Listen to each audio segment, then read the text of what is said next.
मी जगदीश देशमुख, जय महाराष्ट्रमध्ये आपल्या सगळ्यांचं स्वागत। बातम्या पाहूया विस्ताराने। सुरुवातीलाच बातमी अजित पवार यांच्या विमान दुर्घटनेसंदर्भात। अजित पवार यांच्या विमान दुर्घटनेचा अहवाल जाहीर झालेला आहे। दृश्यमानता कमी असल्याने हा अपघात झाल्याचं अहवालात म्हटलंय। डीजीसीएचा 22 पानांचा अहवाल समोर आलाय। तर वैमानिक दारू प्यायलेले नव्हते असं सुद्धा या अहवालात म्हटलेलं आहे।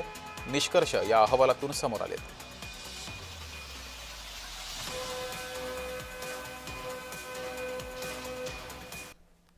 मी तो अहवाल अजून बघितलेला नाही, म्हणजे आणखीन त्या अहवालाच्या संदर्भामध्ये काय प्राथमिक अहवाल आलेला आहे या संदर्भामध्ये माझ्याकडे तरी अद्याप माहिती नाही।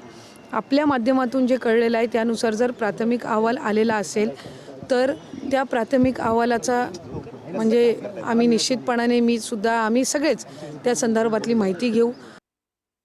ज्या वेळेला अशा पद्धतीचे अपघात होतात त्यावेळेला बारकाईनं एक सेकंदाची चौकशी होणं हे त्याच्यामध्ये अभिप्रेत असतं। कुठंही चौकशी करत असताना कुठंही गल्लत एखादी चुकून सुद्धा एखादी गोष्ट एखादं एलिमेंट राहता कामा नये या गोष्टीची दक्षता ही बाळगावी लागत असते।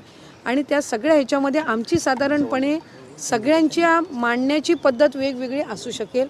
भावना एकच आहे की चौकशी झाली पाहिजे। चौकशी करत असताना बारकाईतले मुद्दे हे तपासले गेले पाहिजेत आणि राज्याच्या सबंध जनतेसमोर हा सगळा तपशील आला पाहिजे। अहवालातील महत्त्वाचा भाग पाहूयात।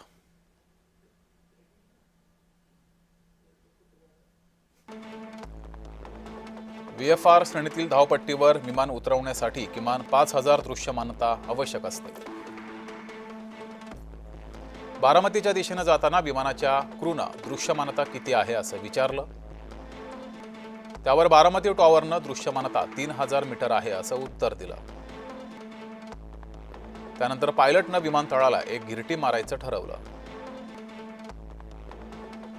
गिरटी मारल्यावर आता मला धावपट्टी दिसते असं पायलटनं सांगितलं।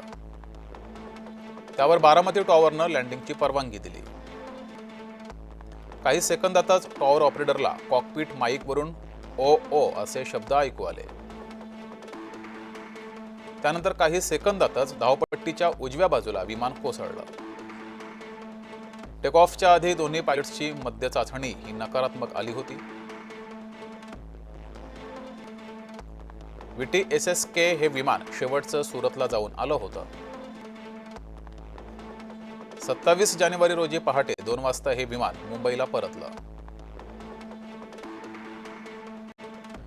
मुंबई सुरत फेरीच्या पायलट्सना विमानात काहीच बिघाड आढळला नाही।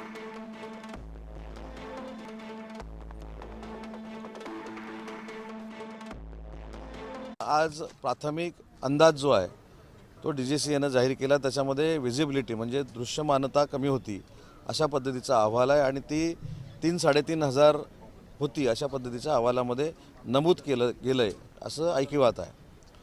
रत्नागिरी एअरपोर्ट देखील मी बघतो, महाराष्ट्रातले अनेक एअरपोर्ट मी बघितलेली आहेत, पण ज्या ठिकाणी विजिबिलिटी कमी असताना विमानं उतरवण्याची जी यंत्रणा आहे ही काही विमानतळांमध्ये नाही आहे आणि तशी परिस्थिती बारामतीची देखील होती, ही आपल्याला नाकारता येणार नाही।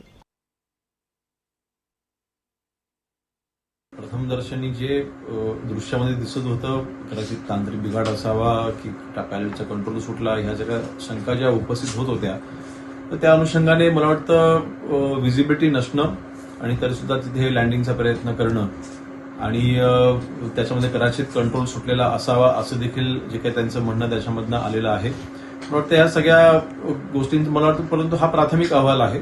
जोपर्यंत संपूर्ण चौकशी पूर्ण होत नाही तोपर्यंत कुठल्याही निष्कर्षापर्यंत पोहोचणं हे मला वाटतं चुकीचं राहील।